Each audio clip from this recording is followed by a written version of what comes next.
that lived on the same piece of property and were 9 times out of 10 probably related by blood as well as by history. Okay, now I'm going to tell a couple of stories from the General and Ms. Fanny, Caroline Gordon's autobiography that was written about their lives at the Sutherland estate in the 1880s. And the first story I'm going to tell is one that is a story that was a personal favorite of General John B. Gordon. When he was riding his horse back from downtown when he was serving as governor, at that time the Sutherland estate was considered in the country. And he was coming down the old Decatur wagon road on his horse, and he came across a young boy. And being a very friendly, sort of gregarious sort of guy, he said, "Well, howdy, son." Little boy said, "Howdy." General Gordon said, "What's your name, sonny?" Little boy replied, "Gordon." John says, "Well, now that is a fine name. How did you get that name?" Little boy replied, "My mama gave it to me. I think it's got something to do with General Lee."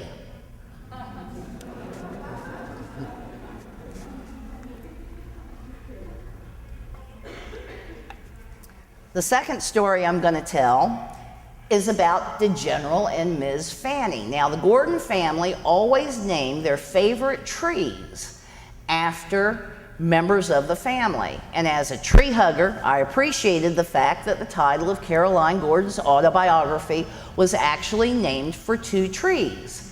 The General and Ms. Fanny were 2 identical pine trees that grew directly in front of the Sutherland estate. Well, John and Fanny weren't there at the time this happened, but Jim was. And apparently there was a huge storm. And a bolt of lightning came out of the sky, struck one of the pine trees, and blew it apart. So when John got home, Jim came and said, "John, I got some bad news for you. Bolt of lightning done come out of the sky and done split Ms. Fanny from stem to stern." John said, "Well, that's just terrible. I guess we're going to have to cut her up for firewood." Fanny came home. Jim went up and he said, "Fanny, I hate to tell you this, but a bolt of lightning done come out of the sky and split the General from stem to stern." So when Fanny and John got together, John said, "Well, Jim told me what happened to Ms. Fanny." Fanny said, "That's funny. He told me it happened to the General." Apparently, no one had ever decided which tree was which was the General and Ms. Fanny. Now, the last story I'm going to tell is the story of Mary Gordon and President Grover Cleveland. Now, according to Caroline, although the word mammy today is used as a derogatory term, during the 1880s, she said it was not a derogatory term. It was, in fact, a term of respect, and that in each family there could only be one mammy. And the mammy was the matriarch. She was the oldest woman. She had the most authority. And there could only be one mammy at a time, that the title was passed on only after the person died. Now, there could be other terms of affection, mommy or mamaw, but that there could only ever be one mammy. This is Mary Gordon, and she was Fanny's mammy from the time that Fanny was a very young child. And she also lived at Sutherland with the Gordons. Now, when President Grover Cleveland was elected President of the United States, he and his wife came to visit the Gordons, John and Fanny, downtown where they were living in the governor's house.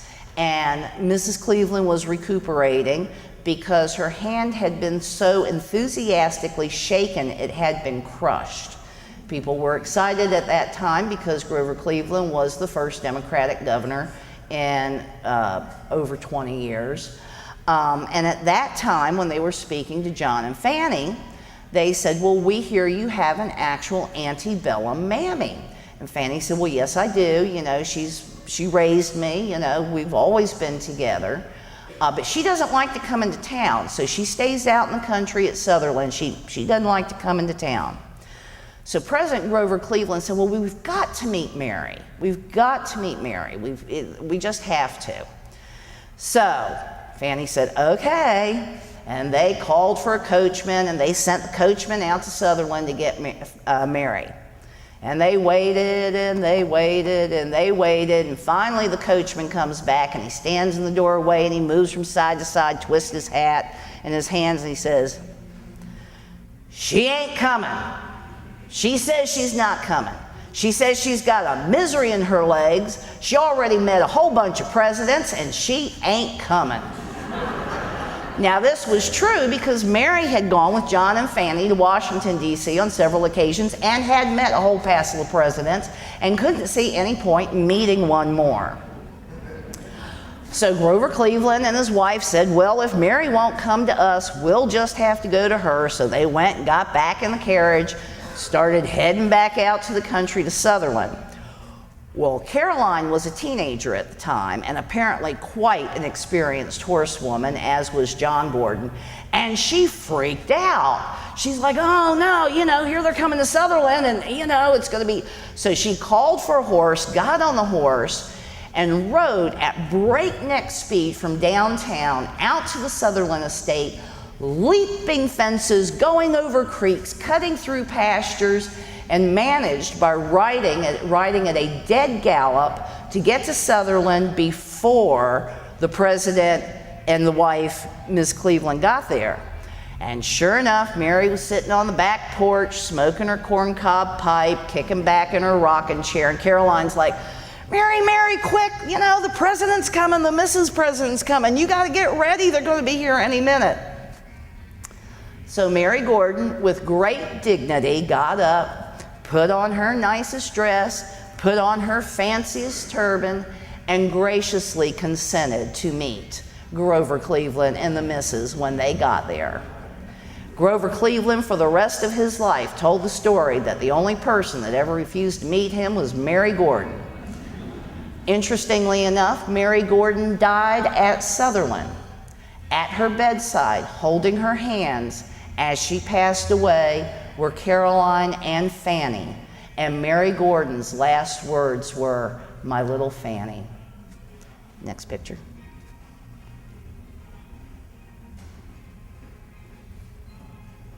And there you have President Grover Cleveland.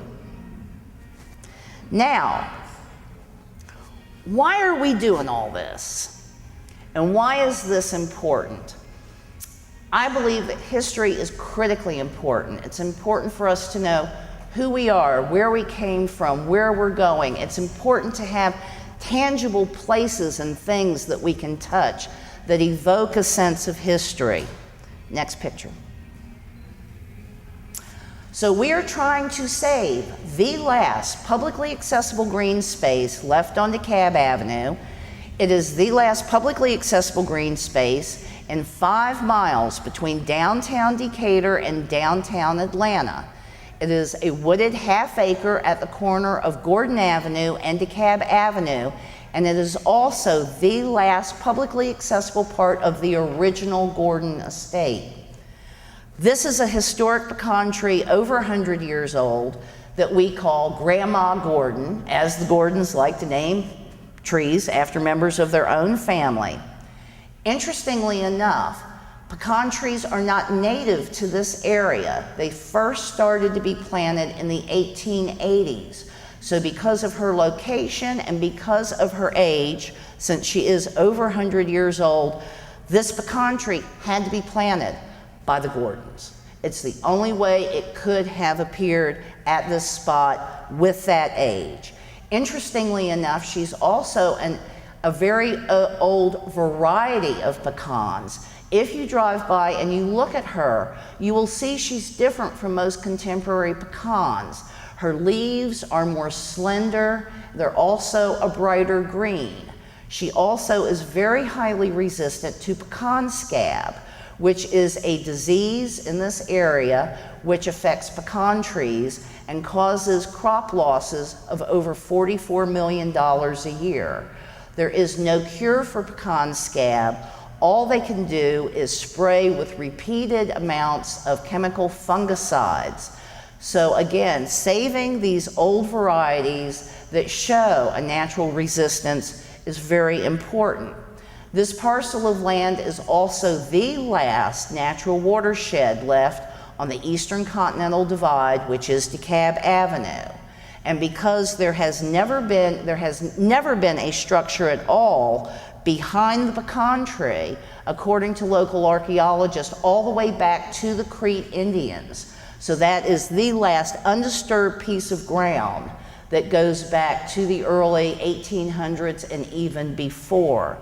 Because there has not been a structure on the property in over 40 years, you can do a couple more shots, it is an established wildlife habitat. These are actual pictures of animals that live there.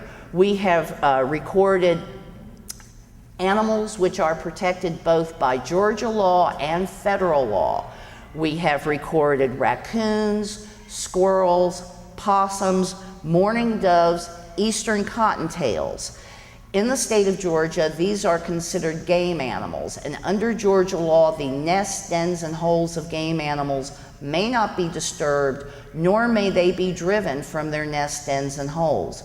We have also documented 31 species of federally protected birds at the wooded half-acre, 21 of which are permanent year-round residents and require the green space for survival.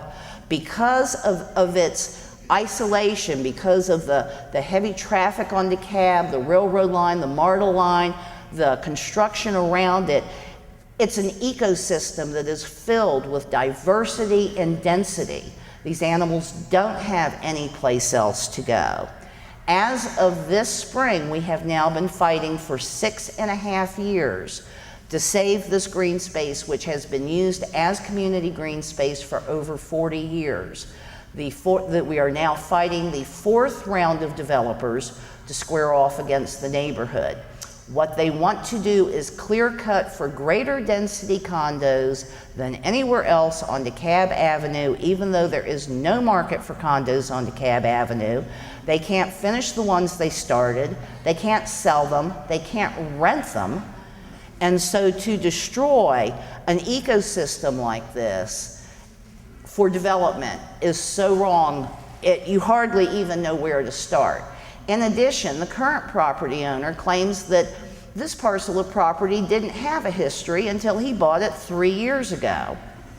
And you know that really gets my goat. We have a nonprofit account with Park Pride. Their telephone number is 404-546-6760. No donations are too small, all donations are tax deductible, and all donations go towards our community effort to save the last publicly accessible green space on DeKalb Avenue.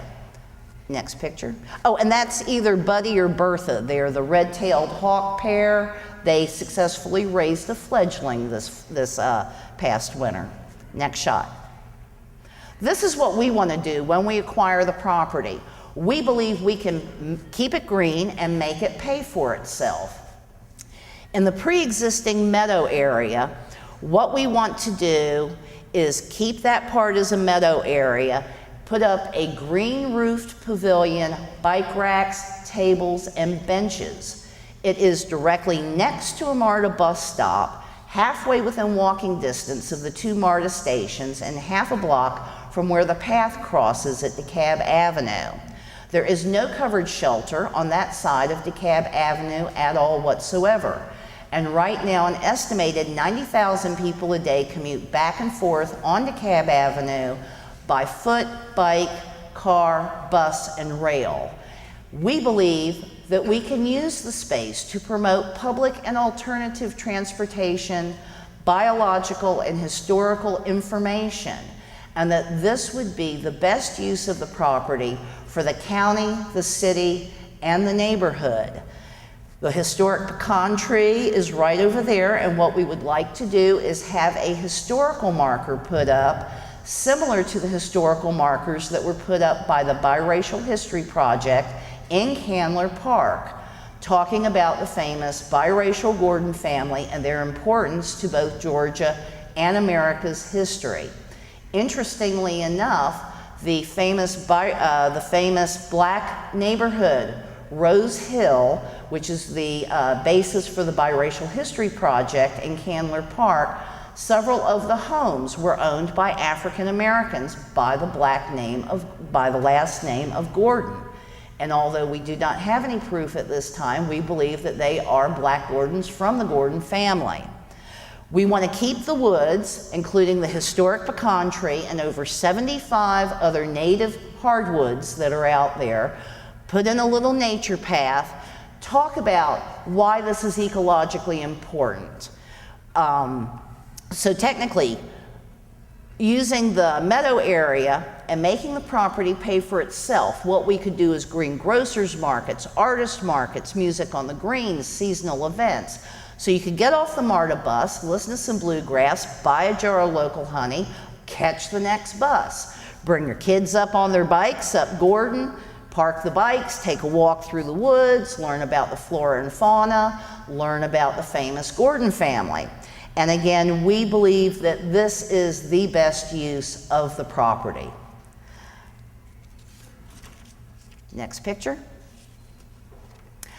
Now, the very talented Heidi Paulier is here. She is a fabulous music teacher and lives in Clarkston, and she is going to be performing 2 of the songs from DeGeneral and Ms. Fanny's Book of Songs.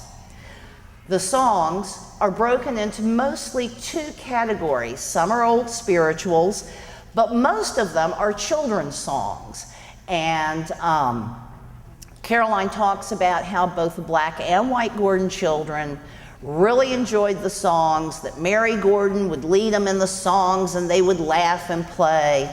Now, the Gordons also owned a farm in South Georgia called Beechwood.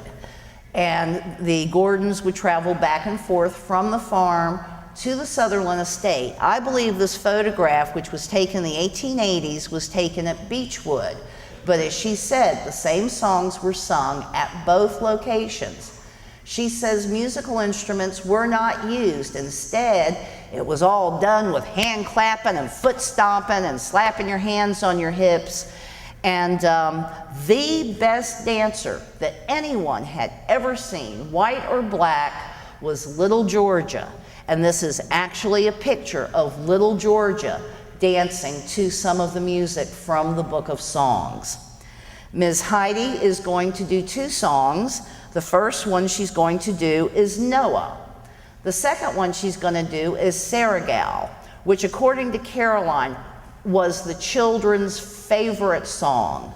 Mary would sing it, the kids would join in, and apparently when they sang Saragal, which is what you have a copy of here, that they would do their walk and they would do like this, and when you got to the line Bumbershay, that all the kids would wiggle their bottoms and swerve their hips, and as soon as they did that, they'd all crack up and laugh.